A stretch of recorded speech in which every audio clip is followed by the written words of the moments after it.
considérer comme ça? Est-ce que tu vas laisser ce petit morveux te parler comme ça? C'est pas vrai, je rêve. On se demande où elle mange. Petit, tu es doué, très doué. Mais tant que je serai dans le métier, tu ne seras jamais que le second. Oui. Enfin, évidemment, c'est une métaphore, un symbole. On est venu, on l'a vu, il a eu dans le cul. Qu'est-ce que c'est? Nous l'avons. Qu'est-ce que c'est? Ne va-t-il pas faire des trucs? Mon père, attendez. Vous aimez le cinéma? Beaucoup. J'ai des sections pour les meilleurs films qu'on passe en ville. Bonjour à tous et bienvenue dans notre podcast pour une saison 2 exceptionnelle. Et on commence par un spécial The Suicide Squad réalisé par James Gunn. Avec moi pour m'accompagner Moss. Et bonjour tout le monde, un casting original cette saison. Et Gino. Et bonjour à tous, je suis ravi de vous rejoindre cette année pour cette nouvelle saison. D'ailleurs, merci à tous pour votre soutien, je le redis encore, vous êtes plus de 200 à nous suivre et c'est toujours aussi fun de continuer notamment notre émission. Messieurs, déjà, comment allez-vous et surtout, vous avez passé un bon été? Oh, ça va, hein. Il aurait pu être mieux, disons, mais ça va, quoi. On aurait espéré du beau temps, hein. Je suis le vieux de service, hein, donc je ne parle que de la météo, hein, il faut le savoir. C'est comme ça. Il n'y a plus de saison, ma bonne dame. Non, mais sinon, très bien. Vous n'avez qu'à pas aller dans le Nord-Pas-de-Calais cette année. Bah ouais, mais Dunkerque, tu sais, quand tu y as goûté, après, c'est dur de revenir en arrière, c'est bien. Moi, je suis allé dans le Nord, mais dans le Nord de l'Espagne, tu vois. Oui, c'est pareil. On n'était pas si loin, finalement, tu vois. Oui, à quelque chose près. Tout à fait, exactement. Mais non, un bel été de passer.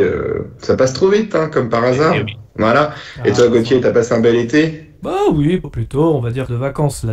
Les putes et la coke, comme d'habitude. C'est exactement ça, c'est un peu le résumé. Non, et puis l'été était radieux grâce aux mesures sanitaires de Monsieur Macron et de Monsieur Véran. Nous avons pu passer l'été en toute sérénité avec notre passe sanitaire. Voilà. Et j'avais envie de vous, justement, est-ce que vous avez été, grâce à ce fait l'été? Eh bien, pour rien te cacher, moi je comptais y aller au mois d'août, et sauf que ma deuxième injection n'était pas encore valide, et donc je n'ai pas pu y aller. Depuis, j'avoue que j'ai pas retenté l'expérience, on va dire. Mais moi, pareil pour moi, je n'ai pu être considéré comme sanitairement stable qu'à partir de début septembre. Et mentalement, ce sera jamais. Hein. Ce sera jamais. Donc non, je n'ai pas encore eu possibilité d'aller au cinéma, malheureusement. D'accord. Et alors que je comptais aller voir notamment OSS, quoi.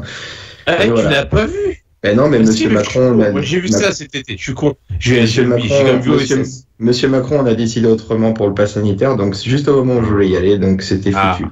Voilà. Ah, c'est étonnant. Tu disais qu'en plus, tu l'attendais. Ah, c'était ma plus grosse attente. Ouais. Il faut que je regarde là, ici à Nantes, si normalement il passe encore dans quelques salles à des rares exceptions, donc il faudra que je saute sur l'occasion. Tu peux aller au Majestic et Ernée, à mon avis, il le passe encore. Ah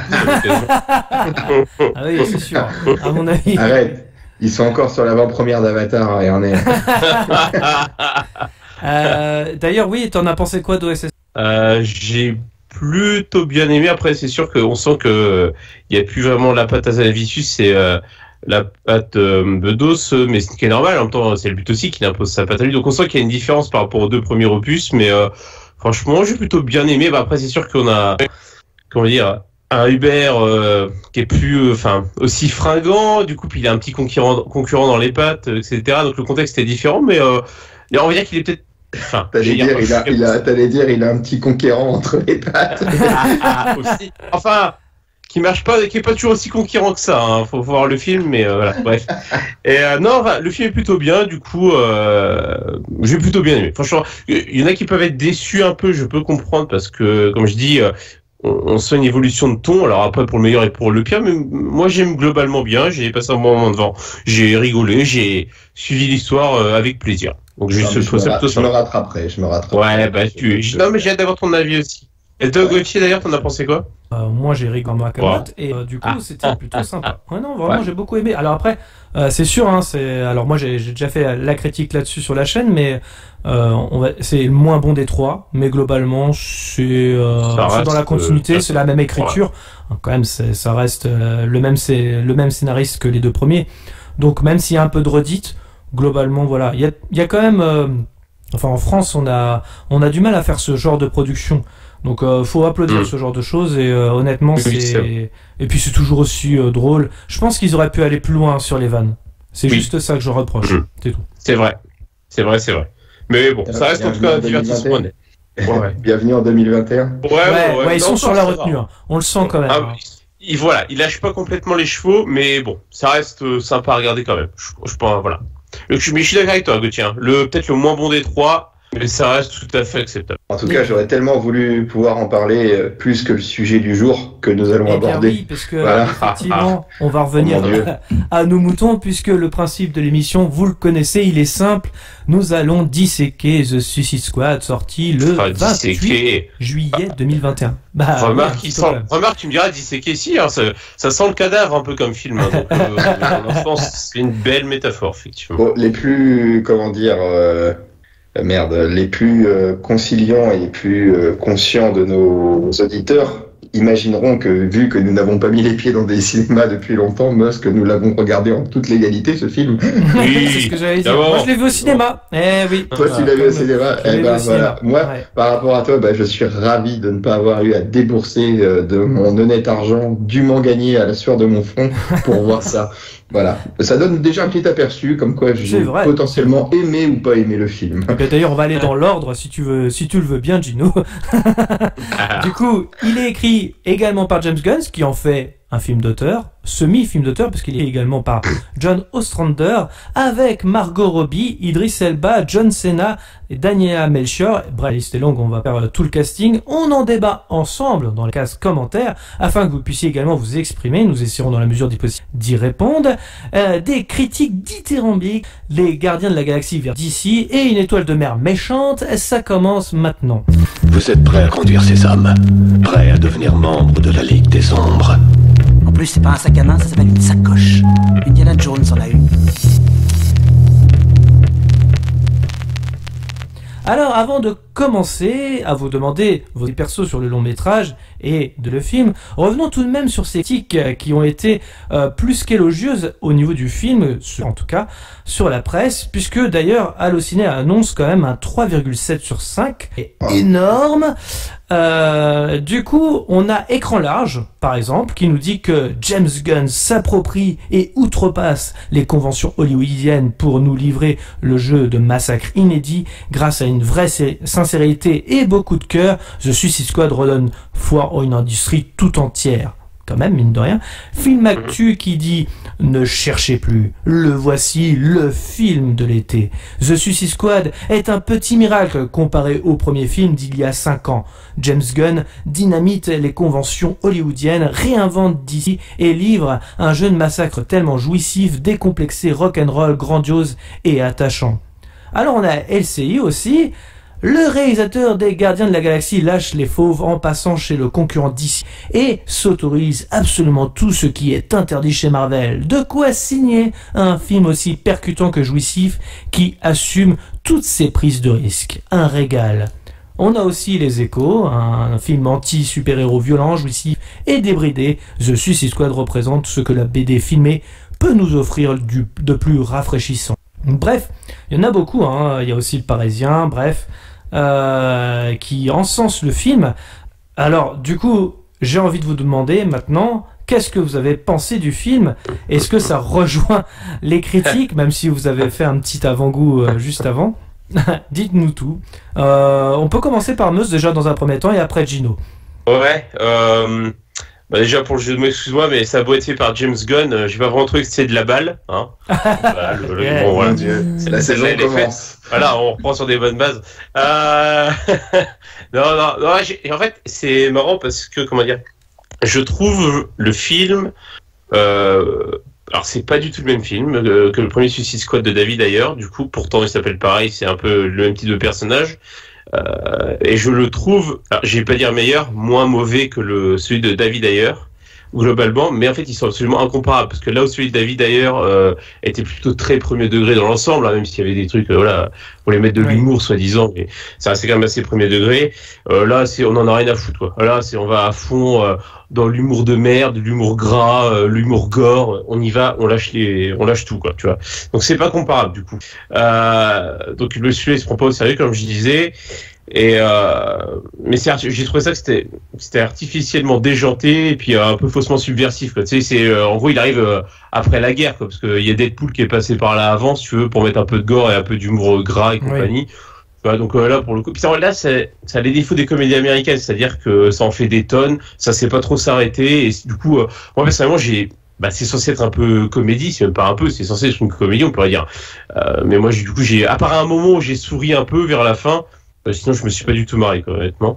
Après, il est pas, comme j'ai foncièrement mauvais, je me suis pas en plus ennuyé en soi, parce que le rythme est plutôt bien géré. Les relations entre les personnages, c'est plutôt pas trop mal dans l'absolu. Mais le problème, c'est que le scénario, comme je dis, il tient sur, comme dit l'expression consacrée, le scénario il tient sur un timbre-poste, quoi. C'est gras comique, on met en soi un peu des pseudo-enjeux, on s'en fout complètement. Donc du coup on se fout du sort des personnages et donc par conséquent on se fout aussi de la manière dont va se terminer le film. Donc en fait on se fout du contenu et c'est vrai que si tu t'en fous, c'est un peu dommage, quoi. Voilà. Et voilà. Donc j'ai trouvé, pour résumer, c'est que j'ai trouvé ni mauvais ni bon. Il est totalement quelconque. C'est comme un plat sans sauce, sans sel, sans épices, sans arôme, et dans lequel on a pourtant essayé de mettre plein d'ingrédients dedans pour donner du goût. C'est ça qui est paradoxal, quoi. Et voilà, l'humour lourdingue, ça a pas pris sur moi. Donc non, voilà. Et ce que je comprends pas avec la stratégie de DC et de Warner, c'est juste que c'est censé officiellement s'inscrire dans le même univers. Donc par exemple, le Batman versus Superman, Wonder Woman, etc. Mais ça n'a rien à voir dans le traitement. Tout. Enfin, il n'y a aucune cohérence, aucune logique. Donc du coup, d'ailleurs, c'est toujours produit, il faut le dire, par Zack Snyder et sa femme, d'ailleurs. Donc c'est ça. Donc c'est pour ça, mais tu dis où est la cohérence, où est la logique, où est la continuité. C'est plus ça. Alors tu fais un truc, tu rebootes l'univers pour en faire ça. Bon, moi je cautionnerais pas, je trouverais que c'est de la merde malgré tout, mais au moins tu te dis on n'est pas dans le même univers, donc ça peut tenir. Mais là ça tient. Donc voilà, bref, je dirais voilà, je me suis pas autant fait chier que sur celui de 2016, mais ça reste quand même une belle petite merde. Faut quand même le dire. Voilà. Et toi, Gino? Déjà, tout d'abord, avant de donner mon avis, je tiens à féliciter les différents journaux que tu as pu citer. Je vois qu'ils respectent à merveille l'égalité pour le travail des personnes handicapées, quoi. Des malvoyants ont vu ce film, donc c'est formidable. Ouais, oui. Je trouve ça d'une noblesse d'art et d'esprit, c'est intéressant. Mais voilà, ce film, franchement, c'était un enfer, quoi. C'est une punition, tu vois. C'était mais abominable déjà. C'est quoi le pire? Ça ou Army of the Dead? Ah là il y a Battle, franchement, mais je crois que celui-là pour moi celui-là était pire que Army of the Dead. Autant Army of the Dead il y a une ou deux fois j'ai pu rigoler, une fois ou deux, pas plus, mais là franchement non, là c'était franchement mais catastrophique, quoi. C'était pour moi de la sous-merde de cinéma, tu vois. Je sais même pas comment on peut consacrer des budgets pour faire ça, quoi. Voilà, James Gunn, il devrait mieux faire autre chose que de faire du cinéma. Il rendrait service à beaucoup de gens, je pense. Mais là, en effet, non. Déjà, le film de David Ayer était pas terrible, mais tu vois, moi, au contraire de toi, j'étais presque à penser que c'était un chef-d'œuvre à côté, quoi. Tu vois, tellement c'était pourri. Mais alors, franchement, quand tu vois le prix que coûte un billet de cinéma aujourd'hui, je me dis, mais n'y allez pas, n'y emmenez pas vos gosses, n'y emmenez pas enfin, déjà, c'est pas forcément indiqué pour eux, quoi, mais voilà, non. Je précise qu'il y a tellement... Dans la salle de cinéma, il y avait des gosses, quand même, qui étaient assez jeunes, et quand j'ai alors après, ils veulent lancer sur un côté hyper divertissant, donc là-dessus, que ça se veut fun, divertissant, un peu gore. Bon, ok, c'est présent si tu veux, mais franchement l'histoire elle est à chier, quoi, tu vois. Autant quand il compare, je sais plus quel journal comparait ça à Deadpool un peu. Deadpool, le Parisien, il me semble. Oui, le Parisien, d'accord. Dans Deadpool, je veux dire, son personnage dans le comics, il est à moitié sarcastique comme ça, un peu joueur, un peu blagueur. Voilà, c'est son univers, donc c'est respecté. Là, franchement, quand tu vois la différence de traitement entre les deux Suicide Squad. Quand eux, le Parisien, disent qu'ils ont voulu faire du Deadpool de chez DC, ouais, c'est comme tu l'as dit, Meuse, c'est plein de lourdeur, on t'ajoute des ingrédients, c'est de la surenchère avec néanmoins pointé de quelques références à noter aussi à certains grands classiques du cinéma, mais ça j'y reviendrai après. Vous me direz si vous êtes d'accord avec moi ou pas, mais dans le genre on dit voilà, on va faire des références, on va faire des petits clins d'œil. Mais honnêtement, hormis, moi je trouvais l'idée des deux escouades qui sont constituées, c'est la seule chose que j'avais pas vu venir, mais sinon le reste du scénario est lisible à souhait, quoi. Voilà. Et puis, les personnages sont insupportables. Les backstories, autant c'est des personnages qui, pourtant, sont censés avoir des backstories un peu compliquées, un peu dures. Là, on leur chie à la gueule, quoi. Clairement, non, mais c'est... On va y revenir en détail. Ouais, on y reviendra en détail, mais voilà, c'est mon sentiment. Donc, un ennui profond, 2 heures qui m'ont paru 15. Ouais, ça a été, pourtant, moi, tu vois, enfin après c'est évidemment c'est subjectif, mais c'est vrai que autant le contenu est pas foufou, ça c'est clair et net, mais pour le coup en fait il se passe tout le temps quelque chose, je trouve, donc finalement le rythme ça allait. Il y a du rythme certes, mais trop. Ouais. Il y a pas de temps de pause. Il n'y a pas de moment où et puis il faut que l'histoire t'emballe. Bon, elle m'a pas emballé du tout. Voilà, une histoire une île qui a été prise aux mains de dictateurs, c'est bon quoi. On a vu ça 15 fois avec Expandables de tu vois, j'ai pensé à The Expandables aussi, effectivement. Non mais voilà, tu vois, mais c'est du vu et revu. Je veux dire, on assemble des pièces déjà connues du cinéma, on en fait un fourre-tout, mais voilà, c'est pas pour autant que j'aime le Nutella et le rôti de bœuf que j'ai mangé du rôti de bœuf au Nutella. Non, c'est pas ça. Voilà. Donc, là, merci pour cette métaphore culinaire, Gino. Exactement. Karkov approuverait. C'est de la merde, mon petit Patrick. C'est de la merde, mon petit Patrick. Non, voilà, mais un ennui profond, et même si je peux admettre qu'il y a un côté divertissant pour un public qui aime ça, moi, ça m'a profondément ennuyé. Oui. Du coup, moi, je vais un peu redire ce que j'ai dit dans ma vidéo. Pour moi, c'est le même scénario que le Suicide Squad, en 2016. C'est-à-dire, on envoie un groupe de personnes qui vont affronter un gros monstre et par le pouvoir de l'amitié, ils vont le niquer. Bref, c'est le même scénario par aussi, il faut dire, la technique de réalisation des Gardiens des Galaxies avec des couleurs un peu plus criardes, un peu plus fun. On met une playlist un peu plus subtile, on va dire, qui n'est pas forcément des années 80 cette fois-ci, mais utilisée on va en reparler. On va en reparler. Il y a pas trop de musique des années 80 là, pour le coup. Dès l'ouverture, déjà on commence par c'est Johnny Cash. Johnny Cash, Johnny Cash. Ok. Allez, vous avez vu comment on est. Non mais au niveau de l'époque, c'est ça que je veux dire, c'est pas 100% années 80. Oui. C'est ça que je veux dire, c'est que au moins la playlist était un peu plus étoffée que dans le premier Suicide Squad où on balance du Queen, on sait pas pourquoi. Alors que quand il y a du Johnny Cash, ça veut dire quelque chose. Oui, il y a plus de sens. Il y a plus de sens. C'est pas balancé. Il y a plus de subtilité dans la bande originale que dans le premier Suicide Squad en fait. Mais sinon voilà, c'est le même film que le premier en vrai. C'est vrai que la technique est meilleure. Elle sert qu'à ça, Suicide Squad. Il y a une mission de merde, peu importe le méchant. Ça, je suis d'accord. Mais ce que je veux dire, c'est que je veux comparer ça avec les critiques que la presse a donné. Ils ont quand même dit que c'était le meilleur d'ici depuis ces 5 à 10 dernières années. Tout ça, c'est ça que tu veux mettre en comparaison, en balance. C'est pas le meilleur d'ici, c'est pas possible. Enfin, je veux dire, même The Dark Knight Rises, qui a beaucoup de défauts, je le préfère largement. Batman v Superman, Man of Steel, mais ils sont 1000 fois meilleurs que The Suicide Squad. Même Justice League. Mais t'es mieux. Même Justice League de la Snyder Cut notamment, largement meilleur que c'est pour ça que je m'interroge beaucoup en fait sur l'authenticité de ces à moins que c'est la même stratégie de Disney et c'est des paniers garnis à tout va. Là je me suis vraiment j'ai fait les gros yeux quoi, j'ai pas compris. Et je voulais avoir votre avis là-dessus, je trouve ça étonnant.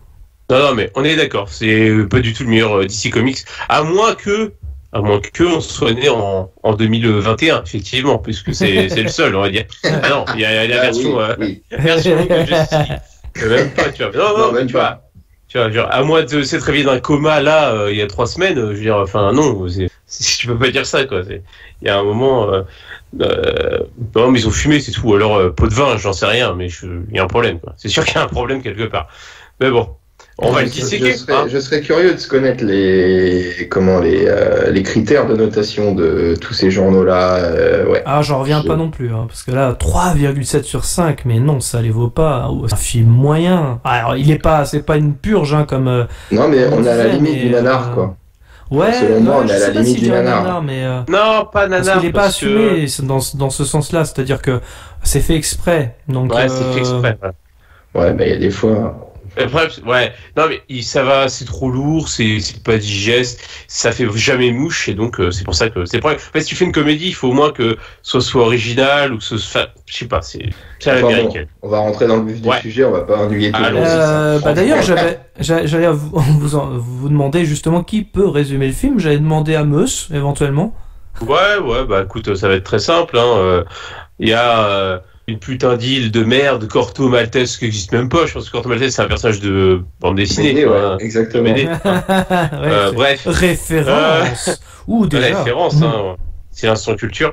Du coup, donc cette île-là a été dirigée par une famille, et qui s'est fait tuer. C'est un général, une rébellion. Voilà, maintenant c'est un nouveau pouvoir en place qui est hostile aux États-Unis et qui mène un projet secret donc sur cette île avec une étoile de mer extraterrestre. Voilà, et donc. Gouvernement américain décide d'envoyer la Suicide Squad, mais du coup en secret pour détruire toute cette base secrète sur cette île, pour effacer toute trace des liens avec les États-Unis, etc. Sauf qu'évidemment, il va y avoir des péripéties en chemin, voilà. Et notre Suicide Squad au départ ne se connaît pas, donc les personnages forcément on les présente les uns aux autres et puis ils vont apprendre à se connaître au fur et à mesure de leur mission qui forcément encore une fois ne va pas tout à fait se passer comme prévu. Tu partais un peu vite en besogne entre les liens entre les recherches et puis la potentielle corrélation avec une implication des États-Unis, mais on le devine assez vite. On s'en fout, voilà, on le devine assez vite, voilà. Je vais à l'essentiel, pas tenter du cul pour voilà. Et le film commence. Yondu est en prison et Amanda vient le chercher. Yondu. C'est comment il s'appelle déjà cet acteur là. Michael Rooker. Michael Rooker, c'est ça. Je connais pas. Il jouait dans The Walking Dead, dans les premières saisons. Exact. Et puis là, pour moi, c'était la première référence. Il joue à la balle comme Steve McQueen dans La Grande Évasion. Il tape la balle contre un mur. Et ça tue un colibri. Voilà. Bon, comme Benoît Paire. Mais Benoît Paire, il réagit pas si bien. Exactement. Pour moi, c'était la première référence qu'ils font. Voilà. Et t'as vu la référence aussi ? Sa tenue est orange, comme Orange is the New Black. Et puis il a les cheveux, il a les cheveux longs. Il a les cheveux longs comme Mickey Rourke dans The Wrestler. C'est la référence. La couleur des cheveux argentés comme Daenerys dans The Game of Thrones. Exactement, tu vois, que des références à la pop culture. Bravo, en un plan, quoi. Un plan, voilà. C'est Stranger Things, tu vois. Et il est enfermé dans une prison, comme dans Prison Break. Mais oui, tout est lié. Et attends, t'as vu les tatouages, Dino? T'as vu les tatouages? Et puis puis comme par hasard, le mec c'est un cliché sur pattes parce que t'as vu, il balance la balle comme il veut, ça à chaque fois ça tape exactement là où il l'a décidé. C'est magnifique ça, parce que ça on voit ça dans plein de films, c'est le mec ça rebondit toujours bing bing bing et ça atterrit toujours là où ça doit arriver quoi. Ça c'est magnifique. Mais c'est des super pouvoirs ça, non? Ouais, c'est ça. Autre chose. Et puis là il y a un canari du coup qui arrive jaune, référence à Titi, de Titi et Grominet du coup. On va peut-être arrêter avec les références, sinon on n'a pas fini. Et ça le dégomme, en effet. Ouais. Et oui, donc voilà. Là, nous avons Amanda Waller qui vient le récupérer, comme vous l'avez signalé. Et d'ailleurs, je sais pas si vous avez remarqué, mais il porte des crocs, faute de Gooman. Oui, il porte des crocs orange. Des crocs orange, ouais, c'est vrai. Tous. Exactement, c'est vrai. Et donc, Amanda Waller arrive, du coup, voilà, vient le chercher. Il implante sa puce, comme on l'a vu dans le film de David Ayer, voilà, donc, en lui rappelant que s'il n'obéit pas aux ordres, elle fait exploser sa tête, quoi, voilà. C'est aussi simple que ça. Et donc, on rencontre les Harlem Globetrotters qui arrivent, c'est ça. composés donc de Mangal, Boomerang, Weasel, Javelot, TDK, Harley Quinn, Boomer et Blackguard, et qui accompagne Savant, quoi. Donc voilà, c'est avec que des stars. Voilà, exactement, le drapeau américain, le petit ralenti, sympa. D'ailleurs, il y a un petit placement de produits de marque dégueulasse, je trouvais. C'est Captain Boomerang avec ses deux boomerangs sur la poitrine. Là, on a bien vu le placement de produit pour Citroën. Alors là, je l'ai vu, c'est le même logo. Et franchement, c'est un peu putassier. J'ai trouvé ça putassieux. Citroën. Je tenais à le dire. J'avoue. Voilà. Non, mais il faut savoir dénoncer aussi. C'est important. Oui, c'est vrai. Exactement, c'est vrai. Ce film a été financé. Ah mais déjà, qu'est-ce qu'on peut voir aussi. Alors je sais pas si ces personnages ils existent dans les comics. Enfin, une partie oui. Aucune idée. Mais est-ce qu'ils existent tous? Je n'en sais rien. Parce qu'il y en a qui ont été inventés pour la circonstance. Toujours est-il que ce soit par leur manière d'être, de parler, de s'habiller, c'est très flashy, très kitsch. Encore une fois, on connaît la patte James Gunn, c'est le côté je ringardise mes personnages, quoi, j'y ridiculise tout le temps. Quoi. C'est toujours sa patte. Ouais. Et puis tu sens que c'est des mecs qui auraient plus leur place dans un Kick-Ass que dans un film Suicide Squad, tu vois. Ils ont tellement l'air ringards avec leur surnom en plus. Ouais, c'est ça. Oui. Tout faire ringard. Mais c'est voulu, hein, on le sait. Mais bon, pour le coup, voilà, c'est. Et donc ça part en hélico, et puis voilà, et puis on arrive auprès déjà ils sautent de l'hélico dans l'eau, quoi. Donc les mecs tranquilles.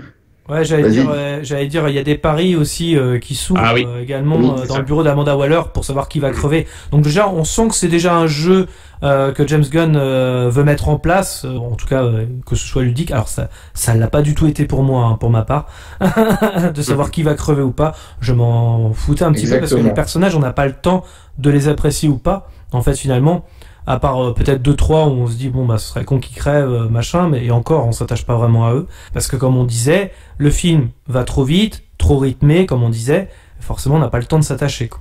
Tout à fait, exactement. On s'attache. Donc là, il y a des conversations un petit peu insipides aussi dans l'avion. Ouais, j'avais noté ça également.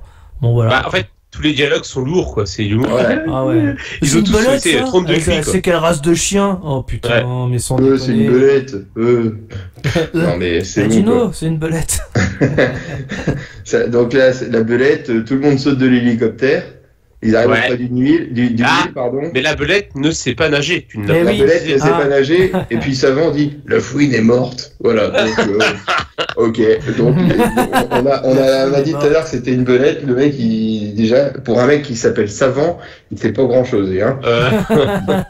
Donc ouais, il retient pas grand chose. Ça va être un savant de Marseille, ça. Mais ouais, exactement. Dédicace au professeur Raoult, hein, d'ailleurs. Oui, qui est dans le film justement. Je l'ai noté à plusieurs fois. C'est lui qui fait les paris dans la salle avec Amanda Waller. Donc. Moi, je pensais au personnage dans Titanic, là, enfin dans le. Ah oui, oui, d'accord. Il ressemble un peu, je trouve. C'est le mec de Titanic. Ah, il là, en fait, on arrive. Donc là, on arrive sur la plage, et puis il y en a un qui se montre que genre il voulait faire le traître, donc le bien nommé Blackguard. Ouais, mais le mec, genre, il est en prison. Comment il connaît les manos, tout ça. Franchement, il connaît la mission. C'est bien connu, Gino, c'est super raciste, mais bon, en prison, il y a que des. Non, c'est faux. Il y a des blagues aussi. Hein. Oui. Regarde, c'est même Blackguard. Voilà. C'est même Blackguard, tu vois. Donc. Faut qu'on ait un jingle pour ça, tu vois. Donc l'autre, il se fait dégommer parce que bon, il en a rien à foutre. Et puis bon, bah les ordres d'Amanda Waller, c'est pas grave. Il y a 50 000 manos sur la plage. Vous y allez quand même, quoi. Ouais, voilà, c'est ça. La mission vaut avant tout. Bon, okay. Même les soldats en face, c'est ridicule, quoi. C'est juste de la chair à saucisse, quoi. En fait, ils servent juste à se faire dégommer. C'est-à-dire que tu peux être, en tout cas au début, hein, tu peux être à découvert complètement. Les canardés, il n'y a pas de problème, quoi. Eux, ils ont beau répliquer, c'est un peu comme des Stormtroopers, mais ils touchent jamais, quoi. C'est ça qui est bien au début. Hein. J'insiste à bien du début, parce qu'après ils se rattrapent. Mais ouais, puis les pouvoirs, bah encore une fois, le côté je ridiculise mes personnages, des pouvoirs claqués, parce que je sais plus comment il s'appelle le personnage, mais le mec qui peut détacher ses bras, ça c'est complètement what the fuck aussi, ça. Oui. Franchement. Alors là, je l'avais pas vu. C'est TDK celui-là. Alors attends, je sais plus comment il s'appelle. Nathan Fillion, l'acteur, je pense que ça doit être lui. Je peux le reconnaître. Ça doit être le fils de François Fillion. Je pense. Bien vu. C'est Nathan Drake. Toujours dit que c'est Nathan Drake. Ouais, enfin bref, on s'en fout de son nom. Oui, il arrive à enlever ses bras, mais il arrive même pas à faire ce soit avec d'ailleurs. Non, ben non. Il y a aucun sens. Il y a la puissance d'attaque d'un Magikarp, quoi, tu vois. C'est ça. Du coup, plus de bras, plus de chocolat, quoi. C'est ça aussi, quoi. Exactement. Ouais. Et bon, en tout cas, ils sont tous dézingués un peu, enfin tous ou presque. Hein. Ils font pas très long feu finalement. Hein. Oui, donc les paris. Pour les besoins du scénario, Flag et Harley Quinn vont s'en sortir. Exactement. Un peu plus tard. Mais je savais pratiquement que Harley Quinn allait survivre à tout. Hein. Ça, bien sûr, pas de problème. Évidemment. Non, j'ai flippé pour elle, moi. En tout cas, merci à Jay Courtney pour sa participation aussi. Hein. Il aurait duré vraiment très longtemps. Ouais, donc ça, c'est bien. Je pense que vu la catastrophe de 2000, non. En fait, par contre, alors, j'exagère un peu, mais je sais pas. Je dis ça oui et non en fait, finalement, parce que sais, j'allais dire, c'était pas une manière pour James Gunn de tuer une partie des personnages issus du Suicide Squad de David Ayer, mais finalement, à part Captain Boomerang, il y a que lui, finalement, qui meurt, qui était déjà en 2016. Non, il y a après, mais il y a Rick Flag aussi. Oui, ouais. Voilà, on va dire ça. Exact. Donc tu vois, c'est pareil, ça fait un peu, voilà. On n'a même pas fait revenir non plus Jared Leto pour plus grand plaisir. Ah ouais. Donc, c'est pas un mal, on va dire. Ça, c'était la bonne idée du scénario, je pense. Mais du coup, devant tous ces massacres, parce qu'il y a quand même énormément de morts, Yondu, il fait une crise de panique. Hein. Ouais. Il essaie de se barrer, ce con. Il essaie de se barrer, alors qu'Amanda lui dit non, vous faites demi-tour. Lui, il fait demi-tour, mais pas dans le même demi-tour que voulait dire Waller, tu vois. Donc, pour moi, c'est un imbroglio entre les deux. Mais bon, voilà, et donc, Amanda Waller, elle nous montre bien, le scénario, James Gunn nous montre bien la boîte, comment on dézingue un membre de la Suicide Squad qui veut s'en aller. D'ailleurs, Suicide Squad, en abrégé, ça fait SS. Voilà. Mais c'est juste une petite parenthèse. Et tout est lié, Gino, tout est lié. Mais, il se fait tuer à distance, du coup, à cause de la puce 5G qu'on lui a injectée via le vaccin anti-Covid. Voilà, c'est une puce de chez Pfizer. Tout à fait. Voilà, c'est un film qui dénonce. C'est exactement ça. C'est peut-être pour ça que c'était le meilleur film de l'été, apparemment. Non, mais il faut savoir aussi que cette scène-là, on l'a déjà eu dans le premier Suicide Squad. Encore une fois, avec c'est le l'Indien de merde scénario. Exactement. Même scénario. Il y a beaucoup de choses qui reviennent en fait, vous allez voir. C'est pas que les squadrons qu'on va faire, qu'on va envoyer pour attaquer les méchants. Il y a beaucoup de scènes qui se ressemblent, qui font écho. Donc c'est pour ça, je trouve ça assez hallucinant. Et du coup, on a le générique de The Suicide Squad, où on voit justement un peu tous les morts qui ont été effectués. Exactement. Et on a le retour du Piaf, le Piaf du début. Et le premier nom qui apparaît, c'est quand même celui de Margot Robbie, donc on se doute bien qu'elle fait pas partie du massacre qui a eu lieu 20 secondes avant. Mais oui, comme je disais, il y a le Piaf qui revient sur Yondu. Il en a massacré. Et l'ironie. C'est l'ironie du sort. Vous l'avez vu venir, donc voilà. Et oui, comme tu disais, Gino, voilà, les grands noms. Je crois qu'elle est même productrice. Enfin bref. En tout cas, c'est mieux que son traitement est mieux que Suicide Squad et Bird of Prey, quand même. Même si c'est pas le personnage central. Enfin, pas tout le temps en tout cas. Oui, c'est vrai, elle cabotine beaucoup plus sur celui de David Ayer, ça c'est vrai, elle cabotine un peu, mais beaucoup moins, quoi. Là, tu sens que c'est vraiment plus centré sur Idris Elba et John Cena, quand même, quoi. Oui, complètement. Et du coup... Et d'ailleurs, John Cena, mais pourquoi pas John Assemblée Nationale? Ouais, on sait pas. C'est vrai, c'est une bonne question, monsieur. C'est une bonne question, mais... On va y revenir. Voilà, en antenne, d'accord. On va lui casser la gueule. T'as fait quoi comme blague, là? Alors, du coup, on revient 3 jours auparavant, puisque on va nous présenter la deuxième team. C'est ça, la team Rocket. Ouais, avec Idris qui nettoie... Qui fait le ménage, voilà, dans la prison. L'école des chewing-gums. Comme il dit, je veux pas y aller dans votre Suicide Squad de merde. Donc, lui, il a compris le scénario. Il a dit non, je veux pas y aller dans votre merde. Ouais, il va pas être très dur à convaincre. Non, ouais, parce qu'après, il rejoint la SS pour les besoins du scénario quand même. Mais ouais. Enfin, on peut quand même dire que le mec se surnomme Bloodsport. Alors, je sais pas si c'est un hommage à Jean-Claude Van Damme. Exactement. Encore un clin d'œil. Ça fait beaucoup. Pop culture, t'as vu, ma gueule. Et pour nos auditeurs qui n'auraient pas vu cet excellent film Bloodsport avec Jean-Claude Van Damme, franchement, courez, foncez le voir. C'est du grand Jean-Claude à l'état pur, quoi. Ça reste mieux que Suicide Squad, au final. Je crois qu'il n'y a pas un seul film sur cette planète qui ne serait... Oh là.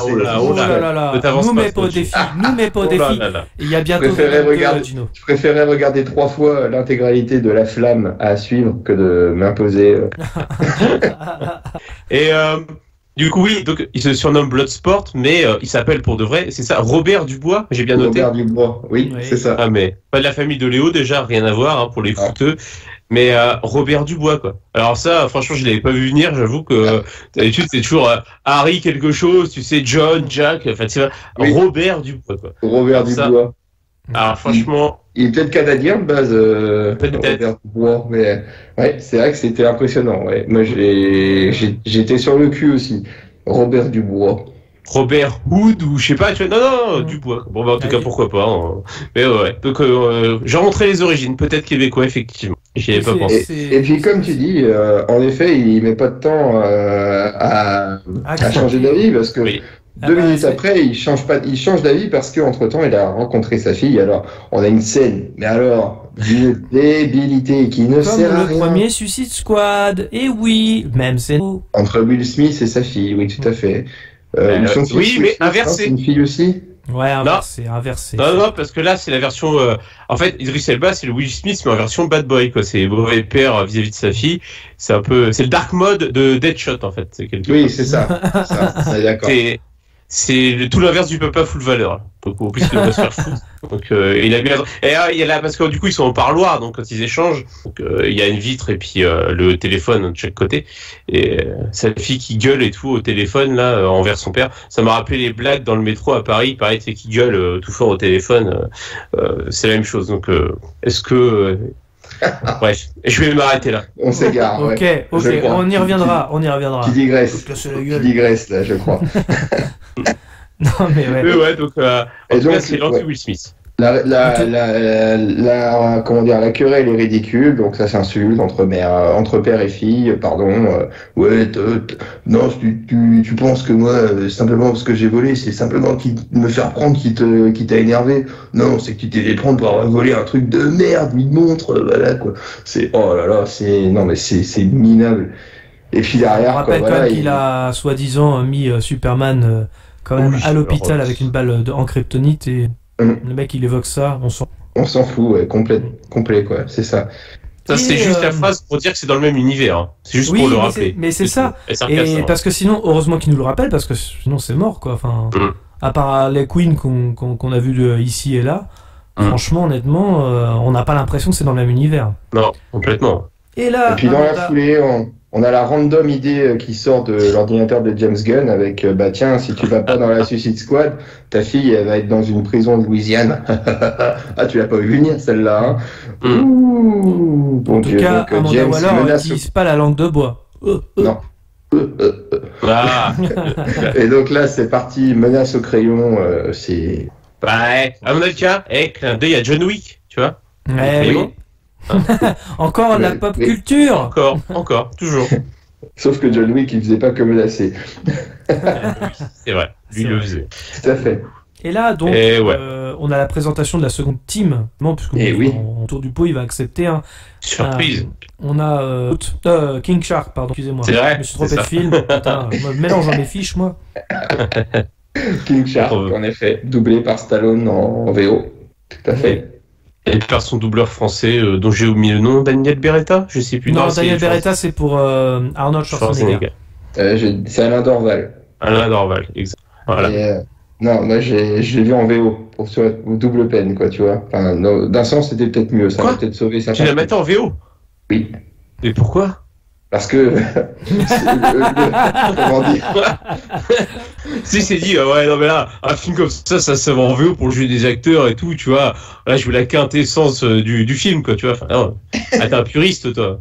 Non, sur VLC je n'avais que cette plage d'audio de disponible, donc si je l'avais en muet, mais bon c'est vraiment parlant quoi. Exactement. Et oui, donc King Shark, donc après on a aussi Pacemaker. Et du coup, s'il a un gamin, est-ce que c'est Baby Shark? Ah mais... Alors, bon, toi, on va y revenir après. On fera le bilan à la fin. Pourquoi tu cherches à couper mon micro, Gauthier? Putain, merde. En tout cas, on commence bien la saison. Ouais. Donc, Pacemaker, interprété par John Cena. Voilà, le catcheur. Voilà, parce que acteur, ça reste à prouver, mais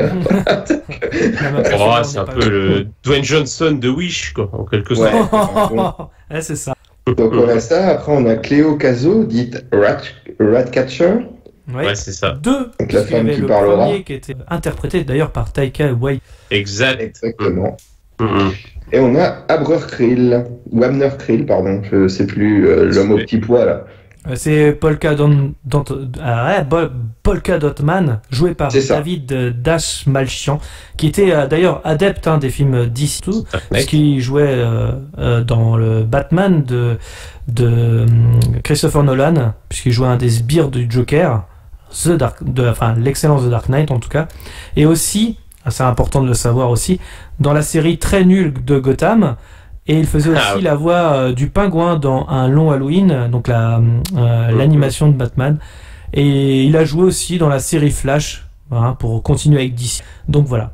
Ouais, donc on a notre team au grand complet. On a notre team, voilà, exactement. Et puis là, on nous fait la présentation de ce qu'est le projet Starfish.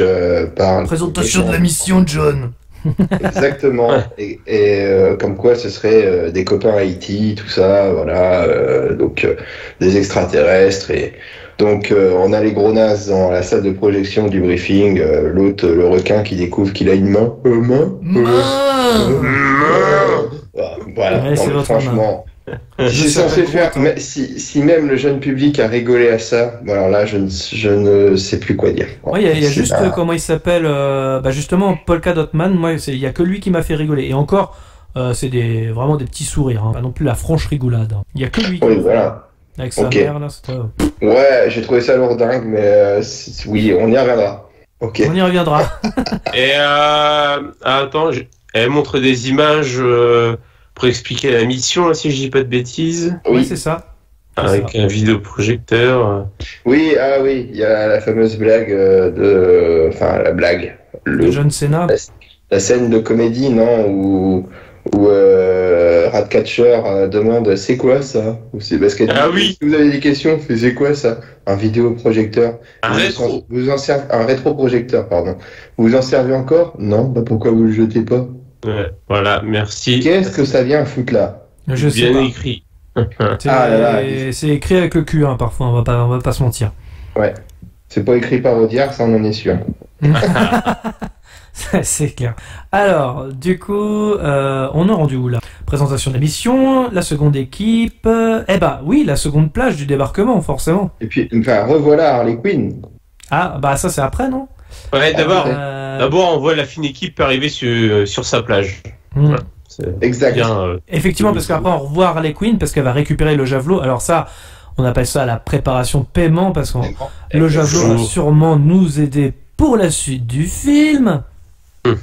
Et donc l'équipe de de Bloodsport, donc d'Idris Elbaz, arrive sur la plage et puis ils ont des discussions autour de plage jonchées de bites. Bah oui, j'ai pas compris ça par contre. Non mais c'est censé être marrant. Oui, mais justement, j'ai pas compris la blague. Ça m'a rappelé The Predator avec il a dit les Shmamoul, il a dit les Shmamoul. Ouais. C'est pas, le mec savent pas s'arrêter quoi. C'est pas drôle mais il continue, il persiste quoi. On dirait moi quoi, c'est incroyable. Exactement. C'est exactement ça. Allez, mon Dieu. Ils te rendent peut-être hommage d'ici. Ça, tu as encore un clin d'œil. Merci. Ça veut dire que James Gunn nous écoute. Merci. Et puis franchement quand. J'espère qu'il s'est abonné, je t'enculé. Et puis j'ai appelé le sapin de Noël Polka Dot-Man parce que à un moment donné il est tout illuminé et il va se cacher. Moi j'ai mis il se cache pour éteindre sa guirlande, mais c'est un peu suspicieux. On sait pas trop ce qu'il fait pour éteindre sa guirlande à ce moment du film. J'avoue, de toute façon c'est voulu, je pense, mais j'avoue. C'est tendancieux. Son buisson là, qu'est-ce qu'il fait exactement? Il décharge en tout cas c'est petite pastille. On va dire ça. Il décharge ses pastilles. C'est l'un des derniers licenciés de Branlette Nature. Ah oui, c'est ça. Alors, on l'a pas dit aussi, mais entre-temps, donc, on a Harley Quinn qui se fait... Et il y a Rick Flag aussi qui est capturé par des soldats. Exactement. Rick Flag. Que la plage de sous-titre l'appelait Drapeau. Capitaine Drapeau. C'est des gens québécois.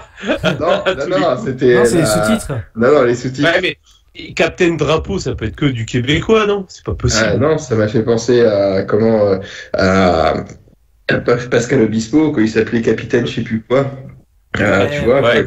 Référence culture. Encore un clin d'œil. Voilà. Pascal Obispo. C'est un clin d'œil à Obispo, c'est sûr. Donc moi j'avais mis justement, on voit l'homme pastille dégueuler plein de couleurs. Donc ça, ok, c'est ça. On a passé. Et il y a King Shark aussi qui dit qu'il a très faim. Important de le savoir.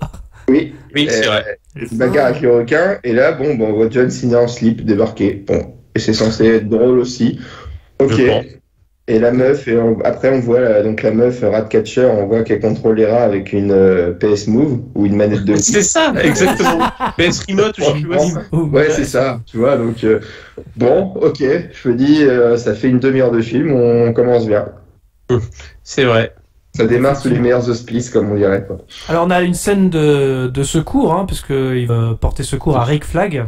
C'est ça, exactement. Oui, tout à fait, parce que on a juste un intermède dans les bureaux de Waller où tu as le professeur Raoul qui dit on a retrouvé Flag, on a relocalisé Flag, donc il faut aller le chercher. Ouais. Et là, il y a l'attaque d'un camp. Oui, exactement. Je vous laisse en parler, messieurs. Alors ça, je vais vous dire, alors autant en soi, le principe de cette scène, je la trouve marrante. Le problème, je trouve le principe marrant plutôt. Mais le problème, c'est qu'encore une fois, c'est du repompé, puisque cette scène-là, par exemple, on l'a déjà vu pour ceux qui connaissent ce grand film. On a vu le même type de scène tout à la fin, c'est une page générique du film Les Frères Grimsby, où Sacha Baron Cohen, pareil, infiltre un bateau et descend plein de gens, pareil, un par un, etc., en mode d'infiltration. Pour à la fin se rendre compte en fait que tous ceux qui viennent descendre c'était ses coéquipiers. Et là on a exactement la même scène. C'est ça le problème, c'est que c'est drôle si t'as jamais vu ça avant. Alors, en plus moi personnellement je l'ai vu venir. Ouais, au bout de quelques... Et j'ai fait, c'est sûr. Puis à la fin que j'ai vu le truc, j'ai fait bah ouais dommage, ça aurait pu faire mouche. Ça peut faire mouche sur quelqu'un d'ailleurs qui s'est jamais fait avoir avec une scène comme ça quoi. Mais à partir du moment où tu connais le truc, c'est mort quoi. Donc c'est voilà. Le problème c'est que c'est sympa mais c'est pas original. Voilà. Ouais. Et bien tenté quand même. Mais il y a quand même des trucs marrants parce que même, enfin, là, ça reste pas terrible, mais bon, on installe la petite rivalité entre John Cena et Idris Elba, tu sais, qui c'est qui a la plus grosse. Bon, ça, c'est marrant, tu vois, quoi. Celui qui, genre, quand Idris Elba, il tire, en fait, pour tuer un mec, alors déjà, t'as un mec qui prend son bain, tu vois, ça n'a aucun sens. Et puis, juste pour faire tomber le ventilateur dans le bain pour le mec le tue en l'électrifiant, tu vois, bon, voilà, c'est assez marrant. Une référence à Claude François. Hein. Ouais. Exactement, encore. Un hommage. Bien vu, Coty, bien vu. Ouais, moi, dans mes notes, j'ai mis. Dans mes notes, j'ai mis oups, on a tué les mauvais gars. Virgule, j'en ai déjà marre. Voilà. c'est non mais voilà donc. Est-ce qu'on est qu'à une demi-heure de film? Ridicule. Oui, tout à fait. On raconte l'étoile de mer puissante après, tout ça, avec les... Oui, avec la présentation du personnage de Doctor Who. T'as interprété le Doctor Who. Tu parles de ah oui, d'accord, le penseur, là, merde. Et avec les méchants, là. Greaves. Ça doit être ça. Et du coup, oui, donc là, oui, on est dans le repère des méchants, et puis ils viennent expliquer à Doctor Who, ils viennent discuter avec Doctor Who pour le pourquoi du camp. Moi, ce qui me fait rire, c'est que là, pareil, on a le droit à une projection de vidéo, donc pareil. C'est là où on voit des astres. Ouais. Et du coup, on voit apparaître, c'est dans une station spatiale, là, du coup, quand ils ont découvert l'étoile de mer extraterrestre. Et moi, ce qui me fait mourir de rire, finalement, c'est que cette scène se passe dans l'espace, et visiblement, ils se sont filmés dans l'espace, mais ils se sont filmés en Super 8. Parce que du coup, la vidéo qu'on nous présente, pareil, c'est avec les bobines et tout, tu vois, donc je me suis dit, ça n'a pas de sens, en fait, c'est n'importe quoi. Moi, ça m'a bien fait rire. De quoi? Pourquoi ça n'a pas de sens? J'ai pas compris. Je comprends pas. Parce que c'est filmé avec une caméra Super 8, donc ils se sont cassés le cul à aller dans l'espace, ils ont de la technologie pour aller dans l'espace, etc. Ah oui. Pour amener une caméra de merde pour se filmer, ça n'a pas de sens. Ah oui, d'accord. Dans ce sens-là, ok. C'est complètement anachronique, il y a un problème, quoi. Non, ça vous a pas tilté, vous? Non, peut-être. Bon, ça revient à la mode, un peu, ces trucs-là. Ouais, oui, on va se casser le cul à monter des bobines dans l'espace pour se filmer, quoi, oui. Les Super 8 sont... Oui, mais quand même. Voilà, oui. Ok. Bon, pour vous, c'est normal. Non, mais oui, ça m'a pas plus choqué que ça. Ok. Moi non plus, ça va, j'ai pas fait une fixette là-dessus pendant 10 minutes, si tu veux, quoi. Et ça, c'est du numérique, tu sais, avec un filtre Super 8, c'est pas. C'est une GoPro. On va dire ça, pour donner un effet. C'est pour donner un effet, tu vois, il y en a bien qui tournent en numérique et qui salissent la pellicule. Coucou Zack Snyder. Ouais, mais sauf que non, c'est clairement dans le film une caméra Super 8. Enfin, une caméra, en tout cas, voilà, c'est pas une caméra numérique. D'accord. Bref. En tout cas, il y a l'étoile de mer, quoi. Dans l'espace. Oui, les étoiles de mer dans l'espace, voilà, c'est bon, pourquoi pas. Hein. Et là, pendant la projection, on dit à Luna, à Silvio Luna, le président, la prisonnière veut vous voir, ou de voir la prisonnière, je sais plus dans quel sens. Et donc et là on se dit que c'est peut-être, on peut dire que c'est le rival de Luna rival. Ouais, d'accord. Ouais. À la pop culture. On fera les comptes à la fin de. On fera les comptes à la fin de. J'arrête les blagues. Je suis mauvais. Et donc, on amène une robe et du maquillage pour Harley Quinn. Elle rencontre Silvio Luna, le président. Petite bouffe, et puis voilà, on se dragouille, et puis hop, une journée, le mec, ça y est, hop, je demande à Harley en mariage avec pour des prétextes, mais bidons. J'ai noté pour Gino scène clipesque, parce que oui, musique et tout, là, on cherche le beau plan, Complètement. Exactement, tout à fait. Complètement. Et donc voilà, donc il baise avec Harley, et puis derrière, tout de suite il est en confiance, quoi. Donc il raconte le secret de ce qu'il y a dans Jotunheim, tu vois, donc comme quoi c'était les nazis, et puis comme quoi voilà, ces gens-là ont toujours fait quelque chose, donc. Et d'ailleurs, oui, vas-y, excuse-moi, je t'ai coupé. Ouais, non, voilà, et puis forcément, tu te dis, il raconte son plan direct. Bah non, il va pas disparaître vite fait, lui. Boum. Oui, ça fait du méchant qui raconte son plan avant de crever. Exactement. Ouais, et quel effet de surprise. Quelqu'un d'aussi stable qu'Harley Quinn, comment pouvait-elle? Comment c'est possible? Non, moi, je t'ai dégoûté quand même, Gauthier. Toi, ça t'a rien fait quand il est mort, le gars. Parce que t'as quand même Harley Quinn qui vient de tuer le fossoyeur de film, quoi. Moi, sur le moment, ça va. Moi, je t'ai dégoûté. Il y avait un petit côté François Toc. Moi, je t'ai dégoûté. Je suis pour une fois qu'on le voit, ça fait longtemps, tu vois. Et là, bam, quoi. Comme ça, hein. Ouais, c'est le scénar que veux-tu. On laisse beaucoup de place maintenant, youtubeurs sur. Ouais, c'est vrai. Et du coup, derrière. Il y a le général, l'autre général, comment il s'appelle, Suarez, comme Louis. Suarez, ouais, c'est ça, qui apprend que Luna est mort et qui apprend le pouvoir. Et d'ailleurs, c'est peut-être que moi, mais Suarez, je trouve qu'il ressemble vachement à Dieudonné, mais grisonnant, quoi. Tu vois, en plus grisonnant. Vraiment. Donc, on va l'appeler Dieudonné, alors. Moi, je l'ai appelé Diodo, hein, perso, voilà. Direct. C'est Diodo hispanique, quoi. On va dire, tu vois. Fais gaffe, j'ai l'impression que ta vue elle en prend un coup. Tu vas bientôt commenter des films pour le Parisien ou Écran Large. Fais gaffe. Ça va, je crois suffisamment de vue pour voir qu'il n'est pas terrible. Et puis son premier réflexe en tant que chef, il tue les oiseaux de Silvio Luna, quoi. Bon, pourquoi pas. Ouais, j'ai pas compris la métaphore ou le symbole, quoi, de tuer les oiseaux. Enfin bon. Alors voilà. Alors c'est sûrement une référence pop culture. Hashtag MeToo. Peut-être. En tout cas.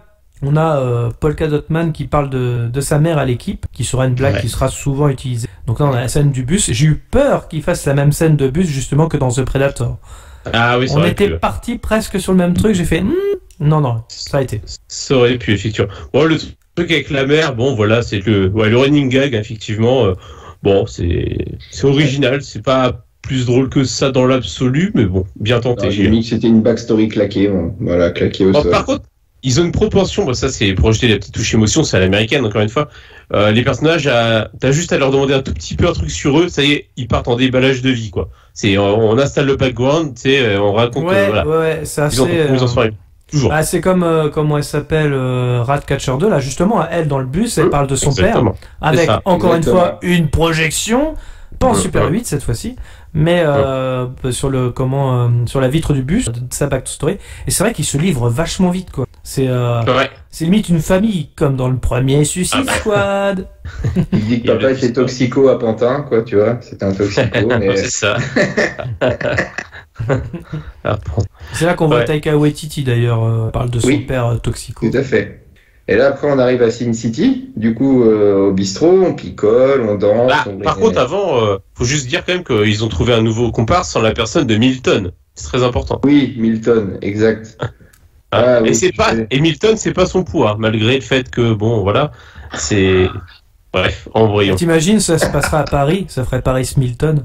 Bien. C'est ma dernière. L'année va être longue. J'ai accumulé une grande quantité de blagues. La ref. Ouais. Vous voyez comme quoi le vaccin n'a pas eu d'effet secondaire sur nous.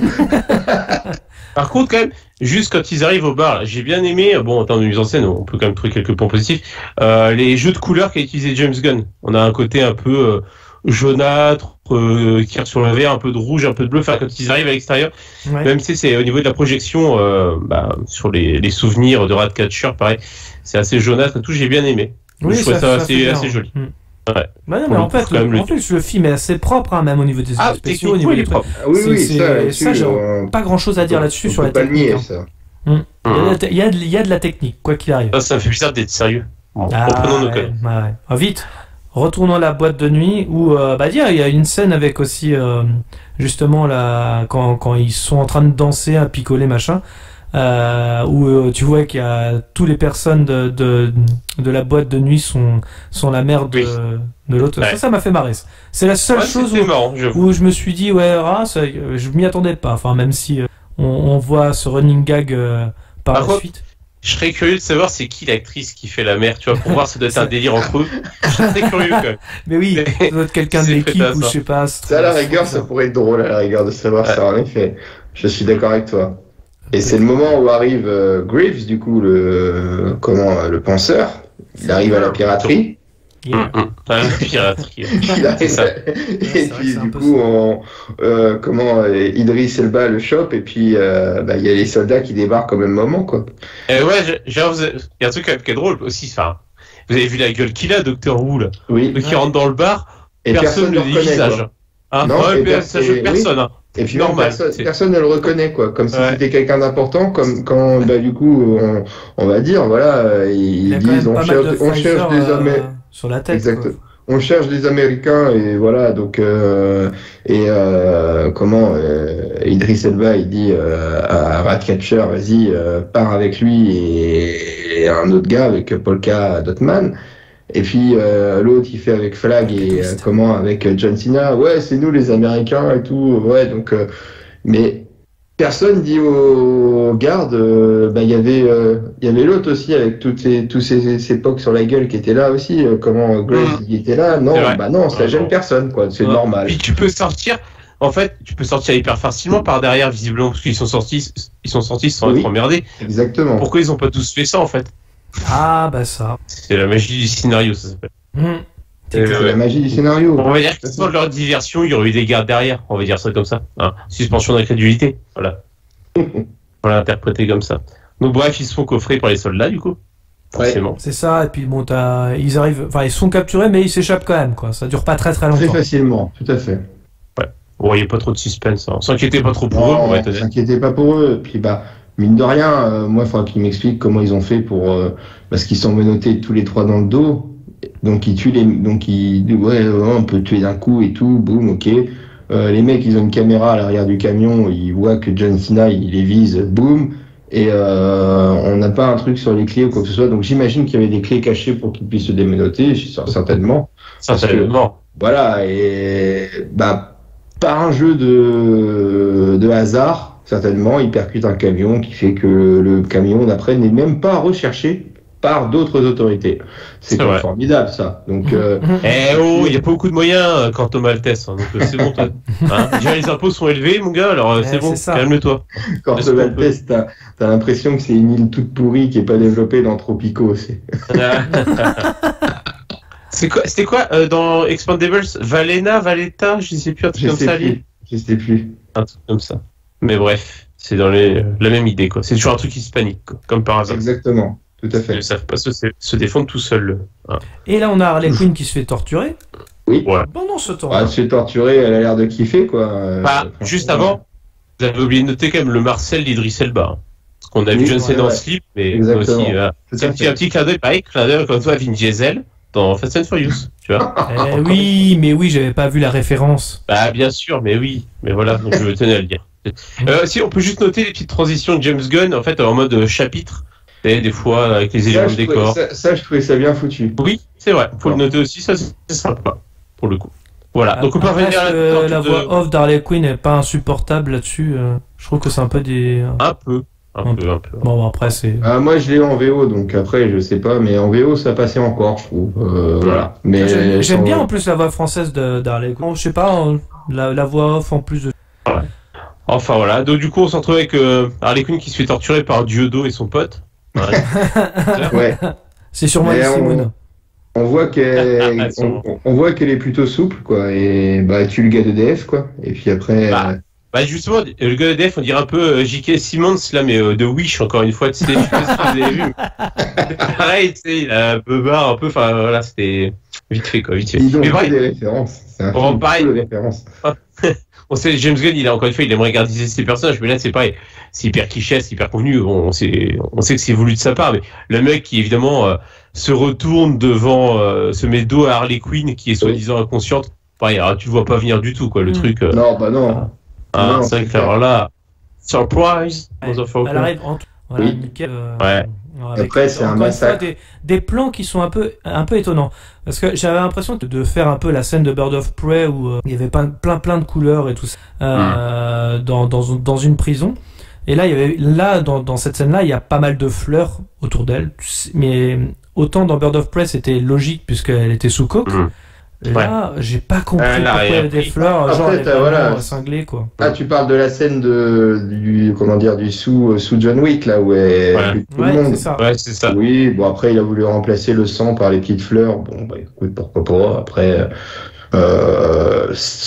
esthétiquement parlant, c'est plutôt bien réussi, mais ah oui, c'est joli, hein. J'ai pas compris. Ça n'apporte pas de valeur ajoutée, quoi. Je pense que c'est cacher le sang pour cette scène-là, et puis elle récupère le javelot qui est illuminé comme un gadget important dans un jeu vidéo, par exemple, tu vois. C'est un peu ça. Ok.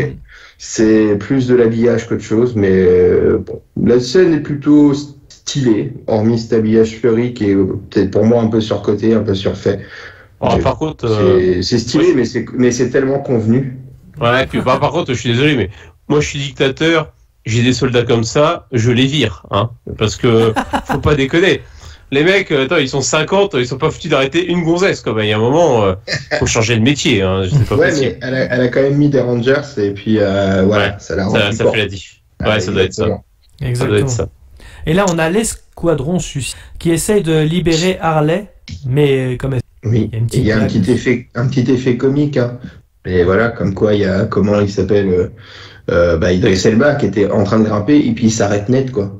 Ouais, ok, d'accord. Bon bah écoute, descends, voilà. Et avec le requin qui est complètement débile, oiseau. Non, pigeon. Pigeon. Bah moi c'était oiseau, moi. En VO. Ah, je suis désolé. Bird.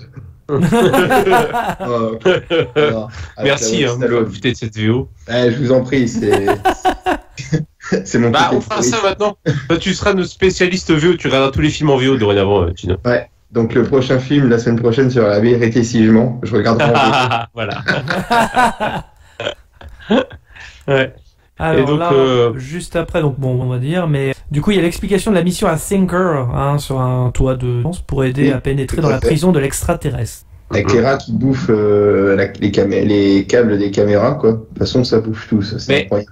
Si, il y a quand même le petit clin d'œil au Suicide Squad de David Ayer, tu sais, si vous essayez de fuir, vous crevez.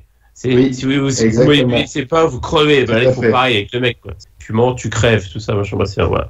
Le petit clin d'œil, on va dire, vraiment. J'imagine que c'est un hommage aussi. C'est un film, de toute façon, c'est un film hommage avec un H majuscule, je veux dire, ce film. Un hommage du cinéma, tout simplement. Mais oui.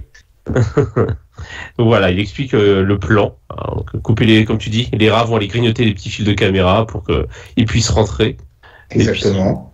Et puis voilà. Les caméras, c'est pas un problème, quoi. Tu vois, c'est subjectif. Puis il y a toujours cette marche au ralenti sous la pluie, hein. Oui. Bah encore une fois, on recherche le bon plan. Plus. Et voilà. Ouais. Exactement. Je l'avais même pas noté, mais oui, maintenant que tu le dis, et puis avec l'effet comique forcément, avec les soldats qui ne voient pas arriver la menace. Voilà. Et puis voilà, quoi. C'est bon. On nous montre des effets. Si je trouve c'est plutôt bien foutu quand Shark démembre un soldat. Il y a un effet d'ombre, de lumière qui est plutôt bien foutu à ce moment-là, sur ce plan-là, mais c'est attendu, tu t'y attends, quoi. Bah là, clairement, James Gunn s'est fait plaisir en se disant, mon film il est R-rated, j'y vais à fond dans le gore, quoi. Là, c'est le moment où je me fais plaisir, quoi. Je lâche tout encore une fois, et donc là, on a du gore à fond, quoi. C'est sympa. Exactement. Pas grand-chose, non. Donc tout le monde est là, Milton compris. Oui, Milton est là. Exactement. Et on va bien nous le rappeler qu'il était là. Oui, par la suite. Et donc, on prévient Suarez. Et là, j'ai noté, il y a l'assistante de Suarez qui arrive en gros plan et sa ballotte. Sa ballotte. Pour le prévenir. Oui. Et là, James Gunn s'est fait un petit plaisir aussi. Ouais? Voilà, oui. On a, La demoiselle qui rentre avec un décolleté qui a un très très très gros plan. Ouais, c'est vrai, ouais. Elle a de très grands yeux. Oui, et ça, elle a beaucoup de chagrin. Elle en a lourd sur le cœur. Alors allez, voilà, les blagues de beauf, c'est fait. On peut passer. On peut coucher. Et là, on a l'infiltration directement. On est entré dans la prison, tout à fait. Oui, et ils se sont bunkerisés, nos héros. Exactement. Et là, on voit que les étoiles de mer sur la gueule des gens. Exactement, tout à fait. Alors, toujours hommage, évidemment, on voit bien que le clin d'œil au facehugger d'Alien, hein, évidemment, avec ce parasite extraterrestre qui prend possession de ses hôtes. Sauf que là, c'est centralisé, c'est plus moderne. Oui, c'est la salle de torture de Greaves, en fait. Là, il fait ses petites expériences. Et il y a Ratcatcher qui est pas bien, quoi. Elle se sent pas bien. Et elle va pour se mettre contre une vitre. Et là, bon, le seul jumpscare, entre guillemets, du film, avec l'étoile de mer monstrueuse qui vient se plaquer contre la vitre, rappelle, petit clin d'œil à Independence Day. Voilà, où le médecin est projeté contre la vitre, tu vois, donc ça m'a fait, sauf que ça m'a beaucoup plus fait flipper dans Independence Day la première fois que je l'ai vu parce que c'était tellement impensable, mais là, voilà, c'est gros comme une maison, quoi. Bah, en plus, c'est pas filmé de la même manière que dans Independence Day où tu t'approches lentement vers la vitre, que là, la vitre, elle a un gros plan avec Ratcatcher qui recule. Forcément, il va y avoir quelque chose. Tu le sens venir. C'est vrai. Voilà. Et puis là, donc, qu'est-ce qui se passe? Ah bah oui, forcément, on y venait, bien qu'on avait vu les vidéos avant, mais on nous explique le complot américain. Greaves révèle tout. Voilà. Comme quoi l'Amérique, non, vous n'êtes pas là pour détruire des choses, mais là pour protéger l'Amérique. C'est un film qui dénonce. Hein. Attention. Ça y va à fond, ça y va. Film engagé, politique américaine. Attention. Mais ouais, donc il raconte tout son petit plan. C'est original, pour le coup. Et là, il y a, badaboum, une explosion. Qui veut montrer ça. Oui. Oui, Flag veut montrer ça à la presse. Ratcatcher est plutôt OK. Mais il y en a un qui n'est pas d'accord. C'est John Cena. Peacemaker. Et donc là, l'explosion, en effet. Et là, l'étoile de mer chope Greaves, donc le penseur, et qui le zigouille. Voilà. Tout simplement. C'est un peu exactement ça. Donc effectivement, il y a la tour qui s'effondre, donc l'étoile de mer qui veut sortir, et on a un combat Rick Flag Peacemaker. Voilà, on a un match de catch, on a pris John Cena, c'est pas pour rien, quoi. Donc Toi, t'es pas le faire jouer aux échecs, hein, je veux dire. Tout à fait. C'est contre la baston, quoi. On aurait fait Gary Kasparov. avec John Cena. Avoue, t'aurais été déçu de le voir jouer au Bill Bokeh. Voilà, là, tu voulais une baston, quoi. C'est le moment. Non, c'est vrai. Oui, tout à fait. Là-dessus, je vous rejoins. Là-dessus, ça, c'est crédible. On est d'accord. Et donc. J'ai bien aimé la mise en scène quand même au début du combat, c'est filmé dans le reflet du casque. Même si j'ai vu ça ailleurs. C'est vrai. Ça c'était pas mal par contre. Mais j'ai vu ça ailleurs. Mais voilà, ça restait pas mal dans l'absolu. Mais combat pas trop mal. Bon, ça se balance d'un côté et de l'autre. Ouais, c'est assez rapide. Hein. C'est assez convenu qu'il y en a un qui va forcément ne pas. Ce serait trop facile scénaristiquement que Flag s'en sorte du coup, parce qu'ils sont deux à vouloir sur 3, ils étaient 2 à vouloir révéler le conflit, enfin le complot américain. Je sais pas si on peut appeler ça un complot, mais l'implication américaine, pardon. L'implication américaine. Voilà. Donc forcément, il fallait équilibrer les forces. Donc qu'est-ce qui se passe? Flag est tué par Peacemaker. Et oui. En plus, dans le cœur. C'est marrant quand même, Peacemaker qui lui perce le cœur, c'est quand même assez ironique, mais bon, bref. Et comme il dit en VO, Peacemaker, want a joke. Voilà. Et puis il décède là-dessus. Et donc la carte arrive au pied de Ratcatcher, et forcément, il y a un jeu de regard, il se regarde, et puis elle essaie de se barrer, et puis John Cena lui court après, enfin lui marche après, parce que c'est pas très rapide, c'est pas très vif. Et puis ensuite, on revient, je crois, 8 minutes avant, c'est ça? Ouais. Ah, il est bien ça, les flash forward. Et je vous laisse continuer la suite. On a une scène qui a un aquarium. Alors ça, pareil, donc truc qui sert à rien, c'est placé perte de temps. Sur la suite. Ah ouais, complètement. Là, faut que je mette un petit arc narratif pour le shark, là, donc on y va, quoi. Ouais, bon, pourquoi pas. Bon, avec une sorte d'anémone, mais rien à voir du coup avec les bronzés, hein. Elle joue même pas dans les bronzés à des référence, pop culture. Elle joue dans le Père Noël et les ordures, mais pas dans les bronzés. C'est vrai. C'est pour voir si tu suivais Gino, c'est bien. Je l'ai vu en VO, alors attends, je peux te le dire. Mais ouais, on va dire ça, des sortes d'anémones, bref, qui... Donc lui, il est content, il se fait des nouveaux copains par vitre interposée. Mais... On est dans l'open space aussi, là, à ce moment-là, je crois, avec les autres. Oui, exact. Il y a Milton, là. Avec Hamilton. Voilà. Le drame. Alors voilà. Milton. Mais c'est qui Milton? Les Queen qui fait la débile. Ah, Milton. Ah, c'était lui, d'accord. Bon, ok, on s'en fout de Milton, quoi. On peut avancer, quoi, dans le scénar. Milton, c'est avec nous depuis. C'est complètement débile. Enfin bref, moi ça m'a fait vite fait marrer, je suis complètement con, enfin vite fait. Hein. Bref. Ça peut être justifié, si ça t'a fait marrer, ça t'a fait marrer. T'es pas obligé. Mais c'est encore une fois, tu vois, c'est l'exemple typique. Autant le principe de la petite vanne est sympa, mais ils savent pas s'arrêter. Ça dure longtemps. Ça tire en longueur, je suis d'accord avec toi. Tout le temps. Tout le temps. C'est sûr que toujours dans la surenchère, donc voilà, c'est toujours le bémol. Mais bref, et donc l'open space, effectivement, sauf que notre ami aux pastilles, il va faire sauter le bâtiment.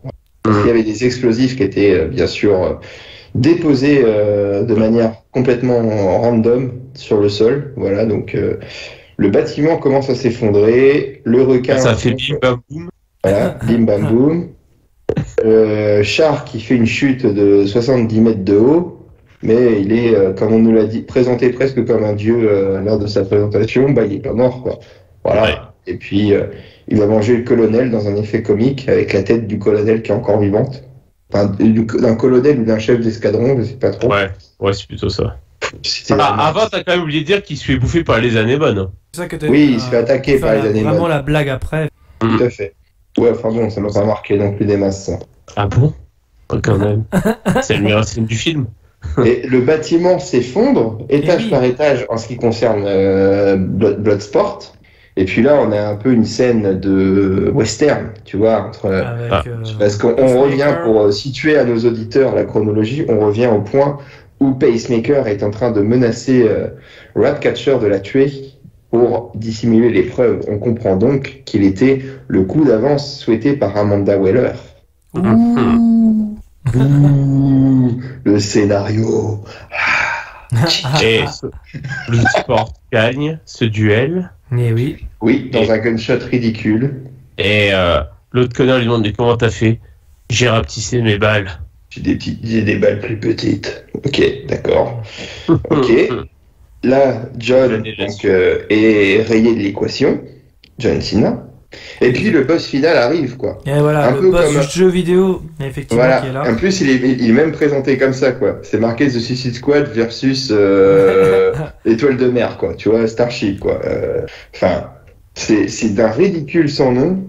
Et ça m'a fait penser un peu à la fin de Mortal Kombat avec Christophe Lambert, quand c'est Shao Kahn, je crois, qui sort ou de la montée du temple. Ça m'a fait penser à ça. C'est peut-être ça qui m'a fait rigoler 5 minutes. J'ai dit, même Mortal Kombat le faisait mieux, quoi. C'est incroyable. Ça fait vraiment film de kaiju à ce moment-là, quoi. C'est-à-dire que là, on fait littéralement. Littéralement, voilà, un film de kaiju. Ils le disent, ils utilisent le terme kaiju, en tout cas en français. Tout à fait, il l'utilise aussi dans la VO. Juste au cas où. Et là, bon, forcément, l'armée est envahie par les toiles de mer qui les... Pourtant, Dieudonné, il a dit tirer sur les toiles de mer, hein, mais ça fait rien. Ouais, ça c'est souvent ce que... Et ouais, toutes les petites étoiles de mer derrière. Puis il suffit juste de se cacher le visage pour être protégé, donc c'est bien. Ouais, ça va finalement. Et là, on a Amanda Waller qui explique que la mission elle est terminée, alors que plein de gens, pas que l'armée, hein, bien évidemment, tue aussi les civils. Et là, forcément, l'escadron suicide décide d'intervenir. Et oui, parce qu'ils ont une conscience, ils ont un cœur. C'est beau. La force de l'amitié. Ils ont plus de pacemaker, mais ils ont toujours un cœur quand même. Oui, c'est ça. Exactement. Et donc, Amanda Waller s'énerve, et là, elle est en train de vouloir activer la fameuse boîte à boom pour tuer toutes les squads, en commençant forcément par Idris, quoi, par Idris Elba. Et puis, il y a la pote du professeur Raoult qui l'assomme, quoi. Boum! Et donc, forcément, il n'y a plus d'Amanda, quoi. Voilà. Exactement. Bah, il y a là, à ce moment-là, donc, voilà, les bâtiments s'écroulent, certains sont envahis d'étoiles de mer, et là, t'as Bloodsport qui dit à Polka que l'étoile de mer, c'est sa maman, du coup, il envoie plein de pastilles. Exactement. Je dois être honnête, là, j'avoue, je m'attendais pas à voir ça, j'avoue. Voir la mer, j'ai et puis après, qui gueule, genre, parce qu'elle se fait dégommer le pied, là, j'avoue, ça m'a fait ça, c'était le seul truc très drôle. Truc. On est d'accord. Vraiment... Mais franchement, c'était... Oh non. C'est what the fuck, quoi. C'est du what the fuck, mais pur et dur, quoi. Donc, il y a... Et puis, il y a l'effet comique où, après, quand il a balancé ses pastilles, il fait « Je suis un putain de super-héros » et puis il se fait écraser par la fuite des branches de l'étoile de mer. Donc lui, KO, au revoir. On n'a pas un deuxième qui se fait... Ah si, il y a le requin Shark qui se fait envoyer bouler dans des immeubles. Ouais. Et puis il y a un ratcatcher qui utilise sa manette de Wii pour appeler les rats. Et puis là ça marche parce qu'il y a un tiers des rats de Paris qui viennent d'arriver pour sauver et un seul tiers, il en reste quand même là. Moi je pense qu'à Paris on a beaucoup plus que ça. Mais, oh oui, Hidalgo confirme en effet, elle approuve ce film et elle cherche justement la technologie pour pouvoir contrôler les rats de Paris. Voilà, ça l'intéresse. Et donc forcément ils viennent sauver la ville. Et puis moi, à ce moment-là, quand on voit Harley Quinn qui prend de la hauteur, je me suis dit, tu vas voir qu'elle va se servir du javelot pour essayer de transpercer l'œil. Et une fois que ça s'est passé, j'ai marqué bingo. Voilà, j'avais aussi... je pourrais écrire un scénario de James Gunn, en fait, tu vois. C'est tellement évident. Et puis la scène où elle est dans cette espèce de plasma, c'est d'un naze, mais alors, c'est long. Et puis après, bon, on voit les rats qui bouffent tout à l'intérieur, quoi. Donc, c'est plutôt vrai. Ça se passe comme ça avec les rats, quoi. Dans les cuisines parisiennes, tout ça, c'est un peu ça, quoi. Voilà. Ben c'est vrai que là, c'est juste pour faire, entre guillemets, de belles images, en tout cas des images originales. C'est juste pour ça, c'est un prétexte, encore une fois, un petit peu pour James Gunn. Mais bon. Exactement. Mais il y a de la couleur, c'est voilà, quoi. Il y a de la couleur, voilà. Et donc là, c'est enfin terminé, détruit de l'intérieur.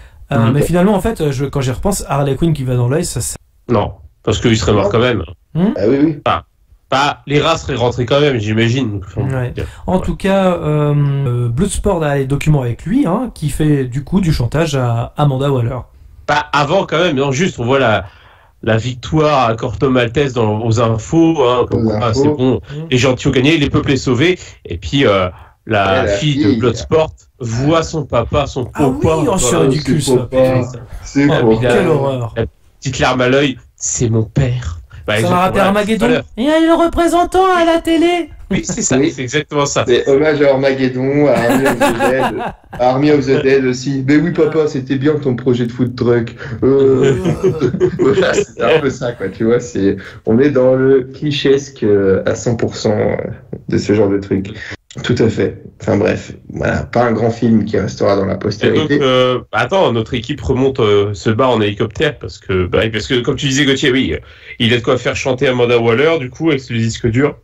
Il a uploadé les vidéos et tout, il est prêt à balancer si besoin est. Donc voilà, c'est comme ça qu'ils regagnent leur liberté. Oui, tout à fait. Et après, on a deux scènes post-géantes et Peacemaker aussi. C'est vrai, oui. Alors ça, pareil, c'est piqué à Marvel à fond, quoi. Alors on va mettre des scènes post-génériques, quoi. Enfin, mais vous savez quoi? Ça, ces post-génériques-là, elles sont pas là pour rien. À mon avis, Peacemaker, il a le droit à un spin-off sur HBO, c'est sûr. Ouais, et la belette aussi, pour les enfants. Ouais, c'est complètement probable. Tant que c'est pas annonciateur d'un Suicide Squad 2. T'es pas à l'abri, enfin de 3, tu veux dire là. Quand même, alors, vu les résultats du box-office, je peux rassurer les gens, je pense pas avoir. Ah, c'est vrai? C'est déjà une grande victoire. Pour la Warner, donc à voir. Par la suite, ils disent bah ouais, mais les critiques étaient plus ou moins bonnes, parce qu'ils ont eu le même panier garni à mon avis.